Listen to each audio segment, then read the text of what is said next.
Tara Paper Snob. This is Tara. Today I'm going to be working on the monthly Iron Crafter challenge. This month's item that we are going to bash or use is alpha stickers. That includes thickers, flat stickers, any alpha type stickers, not phrases. This is the sets of the thickers that I have chosen to use that I'm going to try to pull. These are sets that I am trying to use up. And so my idea for this is I'm going to play with some gesso and some paints and inks. These are the pattern papers that I'm going to be working with.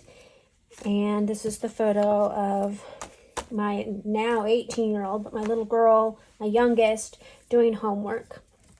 Here are some pieces of ephemera that I printed off through my Silhouette Studio software in their print and cut function. They have some really lovely print and cut items in their store.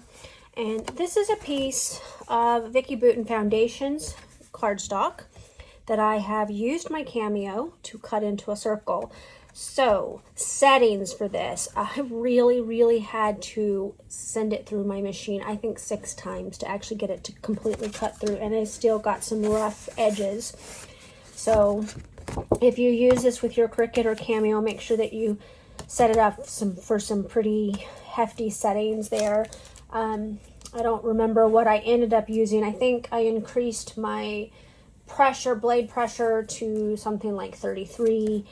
And I used my blade was at 10 when I finally got it to cut through. And I ran it through that last time because it just wasn't cutting completely through. I ran it through twice and it finally cut all the way through. So what I am planning on doing is I'm planning on using this pattern paper to build a background onto a cheaper piece of white cardstock. And then I'm going to use this on top of it. So what I'm going to do is I'm going to go ahead and I'm going to start working with the mixed media portion of this. So I'm going to turn the camera off and we're going to go ahead and get started in here in just a moment. Alright, this video is going to be a little bit longer than my normal videos, and that is because I am working on a mixed media project and I am showing you as many of the steps as I can. The very first thing I'm going to do is I'm going to fill this entire circle with thickers. I'm starting with this set of black foam thickers and I'm just putting them on there randomly, trying to not inadvertently spell a bad word or anything offensive. So I am checking that. Hopefully I succeeded. I was trying to watch, but if you see one, I apologize. Was not intentional because this is going on a layout of my child, so don't intend to have anything offensive.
So while our Iron Crafter mystery item for the month of July is alpha stickers, you will note that I am also using symbols and numbers from these sets because I am trying to remove them from my stash.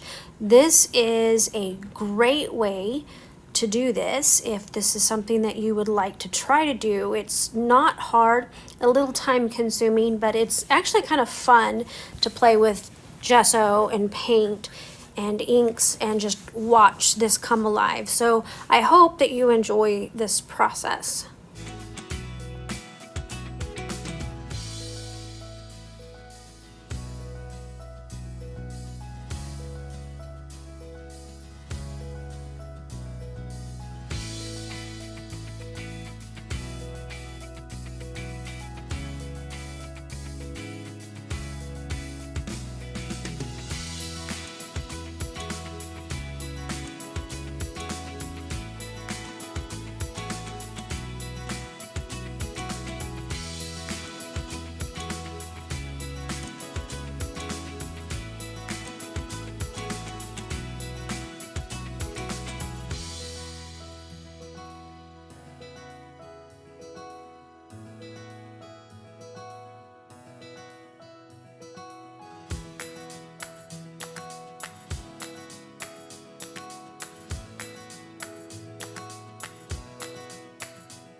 So I decided to pull out the bare chipboard script letters to do the fill-in for this circle, mostly because these are probably some of my oldest in my stash, and I'm not real crazy about script letters. I discovered that after purchasing these. I find them kind of just annoying to try to get a title on there. And so I'm going to just use as many of these pieces as I can to fill in.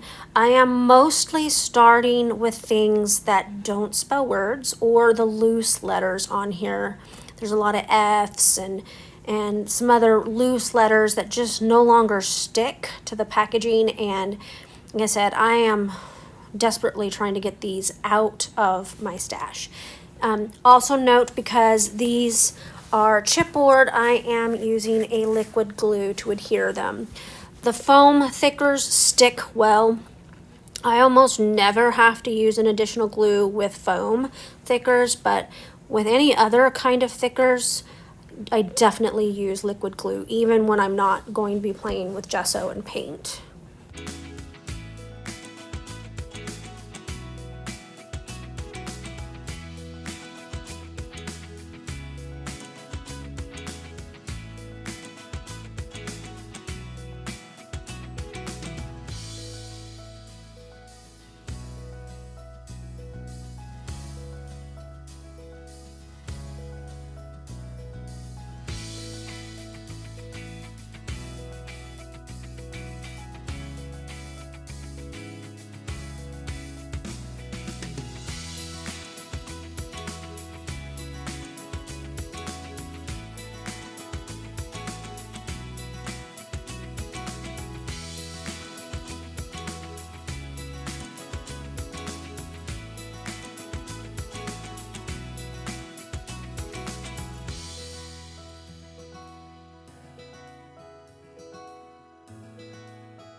I also want to point out that I'm not really putting them on here in any rhyme or reason other than just making sure I'm not spelling any bad words, but I'm just kind of just filling in this circle. This is going to be a layout about a school day in our homeschool.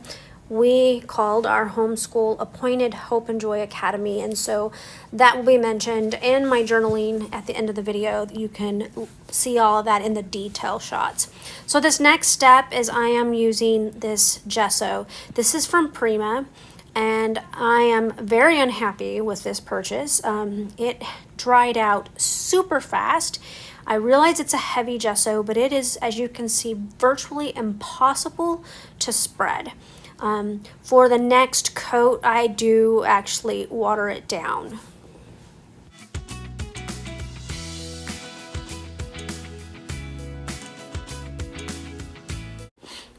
So here is where I start to get super annoyed with the thickness of the gesso, and I'm going to start adding water to it.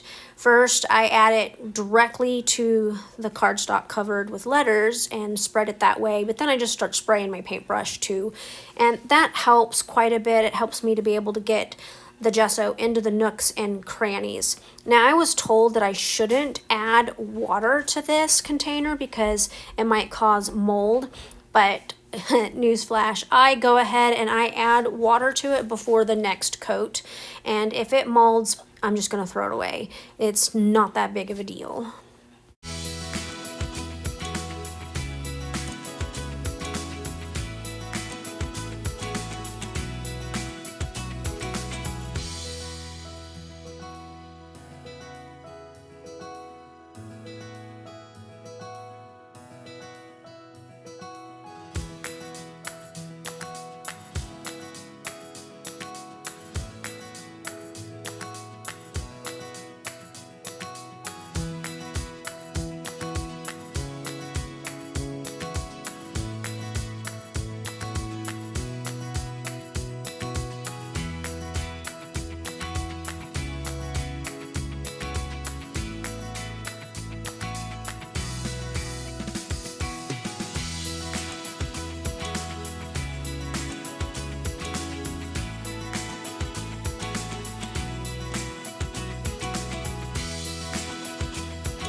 So now I'm just kind of smoothing out the gesso, trying to get that gesso into the nooks and crannies of all of the letters and in between the letters as well.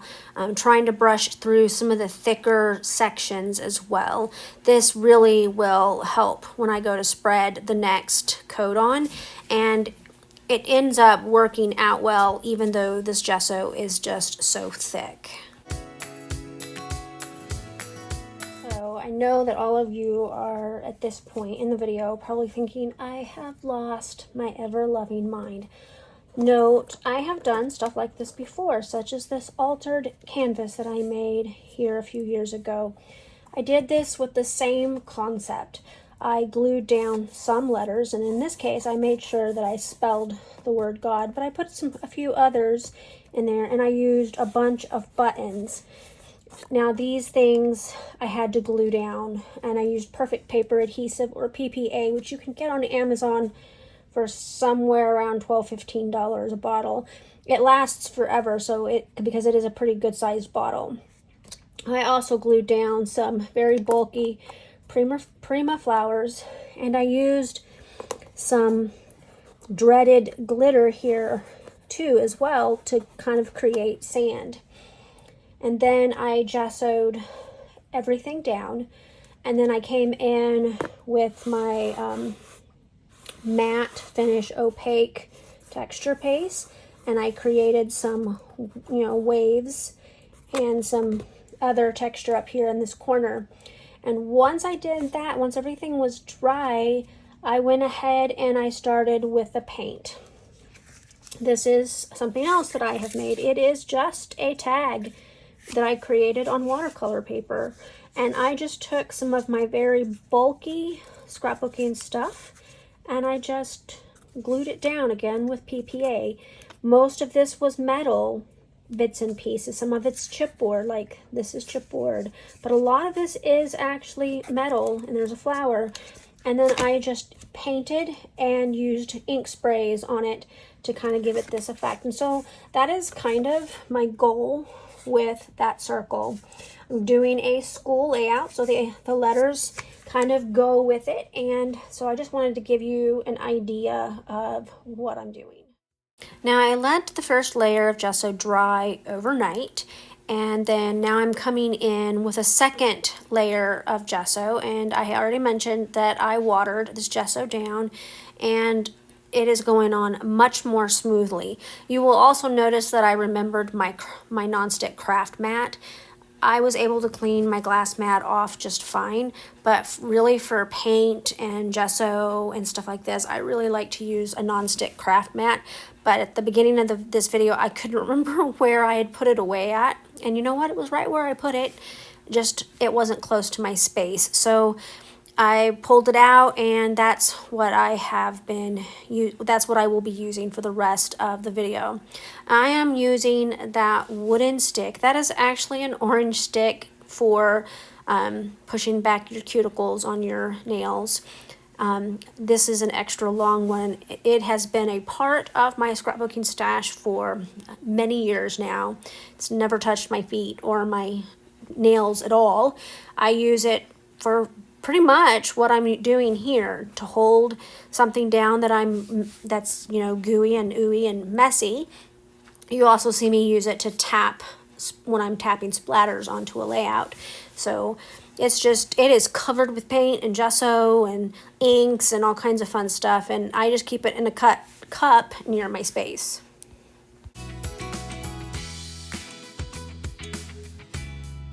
So here is a close-up photo of the gessoed circle. It has not dried yet, and I just kind of wanted you to see that it is not perfect.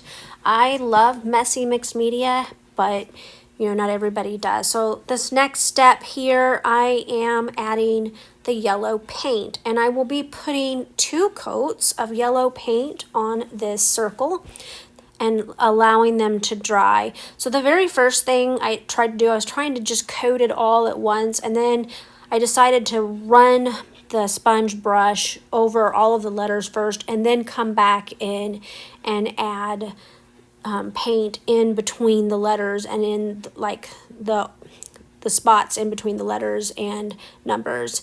And as you can see, I'm still using my handy dandy cuticle pusher to do that. Here is the second coat, and you know, I could have put a 3rd coat, but I decided that 2 was enough because I'm also going to be adding a little bit of ink to the top. You may also notice that I'm not using a special acrylic paint. This is just one of those 33-cent containers of paint that you can get at Walmart in the craft section.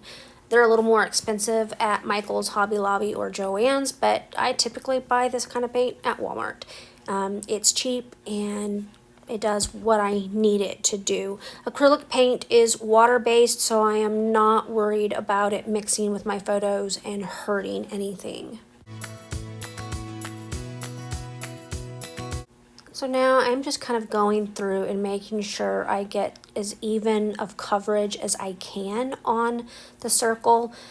Again, I'm not worried about perfection here because I am going to be putting photos on it.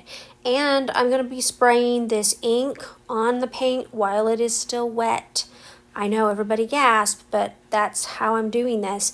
And here is a close-up of that circle with the ink on it. Off camera, I did go ahead and build that background with the pattern paper. I'm showing you a stamp set that I decided to use. This was already cut and colored before I started this video.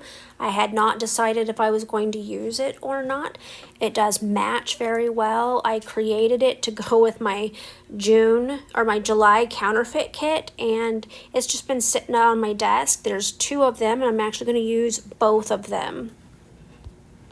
I also want to talk about the ephemera pieces. I don't remember if I mentioned it in the beginning of the video or not, or if it was another video, because I've used them twice this week. That ephemera was a print and cut file on my Cameo, and I used those as pieces because they have books and stuff on them, and they were perfect for this little school layout. Now I'm going to move the layout out of the way, and I'm going to look for some labels. This is my label binder. It is one of the only binders that I have left when I was trying to use color binders and decided that system was not working for me. But I did keep my flower binder and I kept my label binder, and I do pull those out, and I find that this keeps me as organized as possible with these labels. And so I'm just kind of giving you a little bit of a sneak peek of what's in it. It's not super organized just by how I've printed them, and there are some, as you can kind of see, there's some packaging sticking out of the top. There are some pre-made labels as well, label stickers, etc., that are in that binder.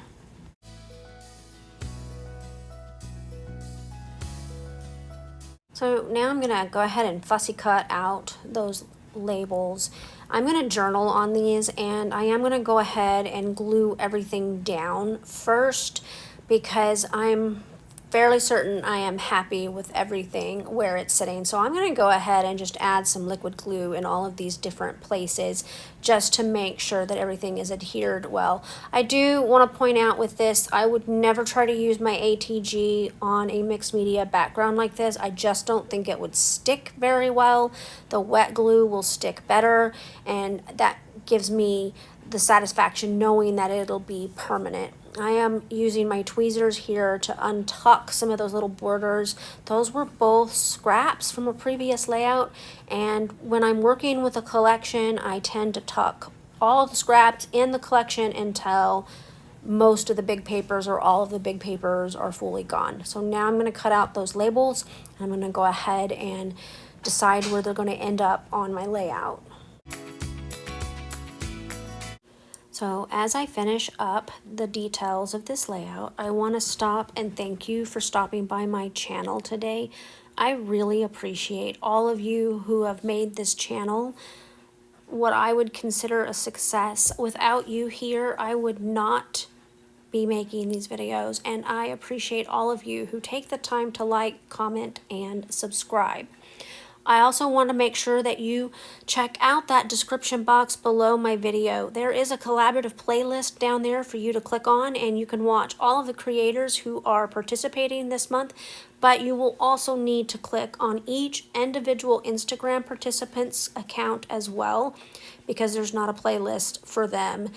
I wish we could figure out a way to get them all into one thing, but we can't. So make sure you check out their Instagram accounts. These ladies make gorgeous layouts, and you will be inspired.